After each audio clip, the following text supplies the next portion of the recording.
اللہ رب العزت کی حکمت جو اس نے قرآن مجید میں بیان فرمائی دو ہے، معجزات نہ دکھانے کی۔ لوگ جو مانگتے ہیں ان کے مانگنے کا، ان کا مطالبہ پورا نہ کرنے کی اللہ نے دو حکمتیں بیان فرمائی۔ پہلی تو میرے بھائیو یہ فرمایا کہ جس نے نہیں ماننا وہ نہیں مانے گا۔ پہلی بات سمجھنے کی بات ہے، یہ ہر انسان کے دل میں یہ چیز پیدا ہوتی ہے۔ فرق اتنا ہے جو ظالم اور بے ایمان ہیں وہ اس کو دوسرے انداز میں لے جاتا ہے، لیکن جو عام عوام ہے وہ الحمدللہ اس انداز پہ لے کے نہیں جاتی کہ جس سے نبی کا مذاق اڑائیں، دین کا مذاق اڑائیں، اللہ کی توحید کا انکار کر دے، اس انداز میں لے کے نہیں جاتی۔ پہلی حکمت معجزات نہ دکھانے کی۔ اللہ خود سامنے نہیں آتا، فرشتوں کو سامنے نہیں کرتا، لوگ جو چاہتے ہیں وہ اللہ نہیں کرتا۔ پہلی وجہ کہ جس نے نہیں ماننا اس نے نہیں ماننا، جتنے مرضی معجزات دکھا دو۔ اس کی مثالیں وہی ہیں۔ کیا فرعون نے مانا؟ فرعون نے خود کہا تھا اچھا اے موسیٰ تو رب کا پیغمبر ہے تو نشانی دکھاؤ میں مان لوں گا۔ موسیٰ علیہ السلام نے معجزات دکھائے اور ان معجزات کی گواہی جادوگروں نے دے بھی دی کہ اے فرعون، موسیٰ علیہ السلام کے ہاتھ سے جو چیزیں ظاہر ہو رہی ہیں ہم ماہرین ہیں، ماہرین کی بات مانو، یہ جادو نہیں بلکہ معجزہ ہے، اور معجزہ پیغمبر کے ہاتھ سے ظاہر ہوتا ہے۔ پھر بھی نہیں مانا۔ عیسیٰ علیہ السلام کو کتنے بڑے بڑے معجزات عطا فرمائے، مردوں کو زندہ کر دینا اللہ کے حکم سے، ایک مٹی کا پرندہ بناتے، پتلا بناتے، اس میں پھونک مارتے، اللہ کے حکم سے پرندہ اڑ جاتا۔ مادر زاد اندھے کے آنکھوں پہ ہاتھ پھیرتے شفا یاب ہو جاتا، کوڑ کے مریض کو ہاتھ پھیرتے شفا یاب ہو جاتا۔ کتنے بڑے بڑے معجزات اللہ نے حضرت عیسیٰ علیہ السلام کو عطا فرمائے۔ کیا بنی اسرائیل نے مان لیا؟ کیا پھر بھی بنی اسرائیل نے عیسیٰ علیہ السلام کو سولی پہ نہ چڑھایا؟ ان کے عقیدے کے مطابق وہ تو میرے رب نے عیسیٰ علیہ السلام کو بچایا، ورنہ انہوں نے تو اپنے ذہن کے مطابق حضرت عیسیٰ علیہ السلام کو سولی پہ لٹکا دیا۔ اتنے بڑے بڑے معجزات ہونے کے باوجود بنی اسرائیل نہیں مانی۔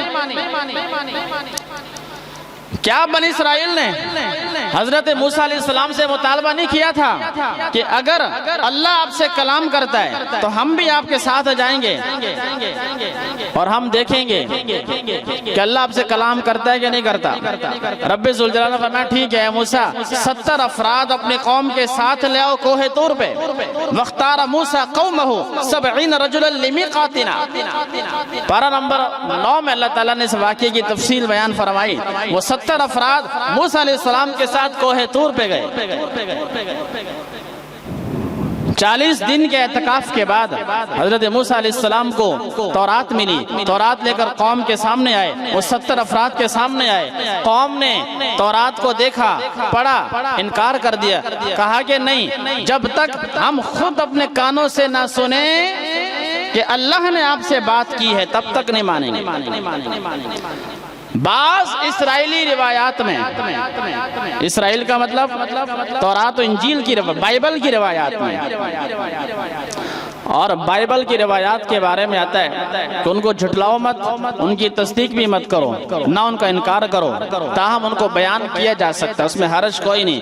بعض اسرائیلی روایات میں کہ اللہ نے اپنی آواز ان کو سنوائی بھی دی، انہوں نے مطالبہ کی اللہ کی آواز ہمیں بھی آئے، اللہ نے سنوا دی، لیکن انہوں نے اگلا مطالبہ رکھ دیا ہم نہیں مانیں گے جب تک اللہ ہمارے سامنے خود نہ آ جائے۔ وَإِذْ قُلْتُمْ يَا مُوسَىٰ، اے یہود یاد کرو اس وقت کو جب تم نے موسیٰ علیہ السلام سے کہا تھا لَن نُؤْمِن، ہم اس وقت تک ایمان نہیں لائیں گے حَتَّى نَرَى اللَّهَ جَهْرَةً، جب تک اللہ کو سر عام نہ دیکھ لیں۔ جب یہ مطالبہ کیا فوراً ایک بجلی کی کڑک اس کی آواز آئی اور سارے کے سارے ہلاک کر دیے گئے۔ لیکن پھر ثم بعثناکم من بعد موتکم لعلکم تشکرون، مر گئے، ہلاک ہو گئے، اللہ نے پھر ان کو زندگی عطا فرما دی شاید کہ تم شکر گزار بن جاؤ۔ لیکن قرآن کے الفاظ ہیں اللہ نے موت دے دی، اللہ نے ہلاک کر دیا، ہلاک کرنے کے بعد دوبارہ زندگی بھی دے دی، لیکن پھر بھی نہیں مانا۔ اس سے بڑی نشانی کیا ہو سکتی ہے؟ اللہ کی آواز سن لی، پھر موت دے دی، مر گئے، مرنے کے بعد دوبارہ زندگی بھی دے دی، پھر بھی نہیں مانا۔ جنہوں نے نہیں ماننا انہوں نے نہیں ماننا۔ یہ مطالبات کرتے ہی اسی وجہ سے تاکہ نبی کا مذاق اڑائیں۔ ایک حکمت تو میرے بھائیو یہ کہ جنہوں نے نہیں ماننا انہوں نے نہیں ماننا، اور جنہوں نے ماننا ہے وہ قرآن کو پڑھتے جائیں گے، ایمان لاتے جائیں گے۔ اللہ رب العزت نے اس حقیقت کو بیان فرمایا ہے اسی مقام پر جہاں جہاں ظالموں نے مطالبات کیے ہیں معجزات کے، اسی جگہ پر میرے رب نے اس حقیقت کو بیان فرمایا۔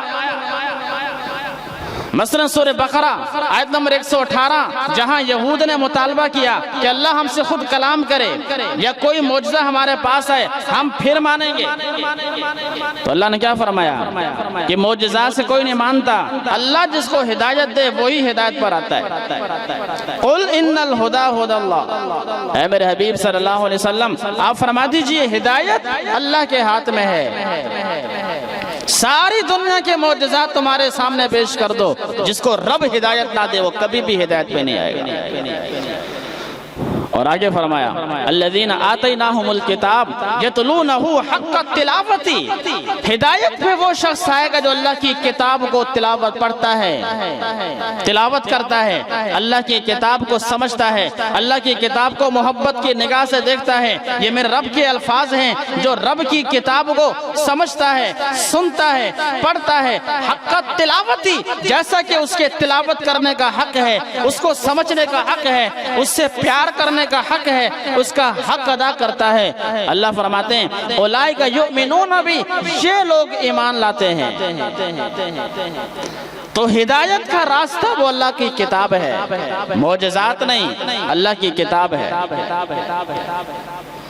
وَمَن يَكْفُرْ بِهِ فَأُولَئِكَ هُمُ الْخَاسِرُونَ، جو قرآن کو نہیں پڑھے گا، اللہ کی کتاب کو نہیں سمجھے گا، وہ خسارے میں ہے۔ اسی طرح پارہ نمبر 21 میں جو میں نے آپ کے سامنے آیت کریمہ پڑھی جہاں انہوں نے مطالبے کیے وَقَالُوا لَوْلَا أُنزِلَ عَلَيْهِ آيَاتٌ مِّن رَّبِّهِ، یہ ظالم کافر کہتے ہیں کہ پیغمبر اسلام صلی اللہ علیہ وسلم پر معجزات کیوں نہیں اترتے، نشانیاں کیوں نہیں اترتی؟ اللہ نے اس کے جواب میں کیا فرمایا اولم یکفیہم انا انزلنا علیک الکتاب، کیا ان کے سامنے میری کتاب پڑھی جاتی ہے، قرآن مجید کی آیات پڑھی جاتی ہیں، کیا یہ آیات ان کی ہدایت کے لیے کافی نہیں؟ قرآن مجید کی آیات سے جو لوگ راہ راست میں نہیں آئے گا وہ کسی چیز سے بھی نہیں آئے گا۔ اللہ کی کتاب ان کے سامنے پڑھی جاتی ہے، کیا وہ کافی نہیں ان کی ہدایت کے لیے؟ تو جس نے ہدایت پر آنا ہے وہ کیسے آئے گا؟ اللہ کی کتاب کے ذریعے سے آئے گا، معجزات کے ذریعے سے نہیں آئے گا۔ اللہ نے یہود پر پہاڑ کو اوپر کر دیا، کوہ طور کو، وَإِذْ أَخَذْنَا مِيثَاقَكُمْ، اے یہود یاد کرو اس وقت کو جب ہم نے تمہارے اوپر پہاڑ کر دیا، اور پہاڑ اوپر کر کے ہم نے تم سے کہا خُذُوا مَا آتَيْنَاكُمْ بِقُوَّةٍ، ہماری شریعت، ہمارے دین، ہماری کتاب کو مضبوطی سے پکڑو، وَاذْكُرُوا مَا فِيهِ لَعَلَّكُمْ تَتَّقُونَ، اور اس کتاب میں جو کچھ ہے اس کو سمجھو، پڑھو، تاکہ تم پرہیزگار بن جاؤ۔ ایک دفعہ تو مان لیا، لیکن جیسے ہی رب نے پہاڑ کو ان سے ہٹایا ثم تولیتم من بعد ذلک، فوراً انکار کر دیا۔ یہی میرے رب فرما رہے ہیں کہ جس نے نہیں ماننا اس نے نہیں ماننا۔ اور دوسری حکمت میرے بھائیو بڑی اہم حکمت ہے، اللہ فرماتے ہیں کہ جو قوم، جو لوگ، جو شخص اپنی مرضی کا پیغمبر سے مطالبہ کرے کہ آپ یہ معجزہ دکھا دیں میں ایمان لے آؤں گا، اللہ نے دکھا دیا پھر بھی ایمان نہیں لاتے تو پھر وہ قوم فوراً ہلاک کر دی جاتی ہے، اس پہ مہلت نہیں ملتی۔ یہ اللہ کی سنت ہے۔ جس قوم نے، جن لوگوں نے مطالبہ کیا معجزے کا، اللہ نے ان کی مرضی کے مطابق دکھا دیا، انہوں نے پھر بھی نہیں مانا تو پھر وہ قوم ہلاک کر دی جاتی ہے، انہیں مہلت نہیں دی جاتی۔ اب آپ بتائیں میرے بھائیوں، مہلت کا ملنا رحمت ہے یا نہ ملنا رحمت؟ یقیناً مہلت اللہ کی طرف سے بہت بڑی رحمت، اور رب ذوالجلال نے جا بجا اس رحمت کا تذکرہ فرمایا، جیسا کہ اسی جگہ یہود کے لیے اللہ نے فرمایا کہ پہاڑ کو ہٹایا تم نے انکار کر دیا، فلولا فضل اللہ علیکم ورحمتہ، اگر اللہ کا فضل اس کی رحمت تم پر نہ ہوتی یعنی مہلت، لکنتم من الخاسرین، تمہیں فوراً ہلاک کر دیا جاتا۔ اور کئی مقامات پر رب ذوالجلال نے فرمایا وَلَوْ يُؤَاخِذُ اللَّهُ النَّاسَ بِظُلْمِهِمْ مَا تَرَكَ عَلَيْهَا مِنْ دَابَّةٍ، اگر اللہ لوگوں کو ان کے گناہوں کی وجہ سے فوراً پکڑنا شروع کر دے تو روح زمین پر کوئی انسان بھی زندہ نہ رہتا، کیونکہ انبیاء کے علاوہ ہر انسان سے گناہ ہوتا رہتا ہے، نافرمانیاں ہوتی رہتی ہیں، اللہ نے توبہ کا دروازہ کھولا ہے، وَلَٰكِن يُؤَخِّرُهُمْ إِلَىٰ أَجَلٍ مُّسَمًّى، لیکن اس رب کی رحمت ہے وہ تمہیں مہلت دیتا ہے، تمہیں مہلت دیتا ہے سمجھنے سنبھلنے کے لیے کہ شاید میرے بندے سنبھل جائیں، سمجھ جائیں۔ تو اسی مضمون کو میرے رب نے آیت نمبر 59 میں بیان فرمایا سورہ بنی اسرائیل کی، فرمایا کہ وَمَا مَنَعَنَا أَن نُرْسِلَ بِالْآيَاتِ إِلَّا أَن كَذَّبَ بِهَا الْأَوَّلُونَ، کہ ہم معجزات اس لیے نازل نہیں فرماتے، پہلی بات کہ گزشتہ لوگوں نے ان معجزات کا انکار کیا ہے۔ مثالیں میں نے آپ کے سامنے دے دی ہیں، فرعون کی ہے، بنی اسرائیل کی، مشرکین مکہ کی، انکار کیا۔ اللہ نے بطور مثال کے حضرت صالح علیہ السلام کی قوم سمود کا بیان فرمایا وَآتَيْنَا سَمُودَ النَّاقَةَ مُبْصِرَةً، ہم نے قوم سمود کے مطالبے پر اونٹنی کی نشانی عطا فرمائی حضرت صالح علیہ السلام کو، جیسا کہ روایات میں آتا ہے قوم سمود نے مطالبہ کیا کہ سامنے چٹان سے، خشک چٹان سے ایک اونٹنی حاملہ پیدا ہو اور وہ آ کے بچہ جنے۔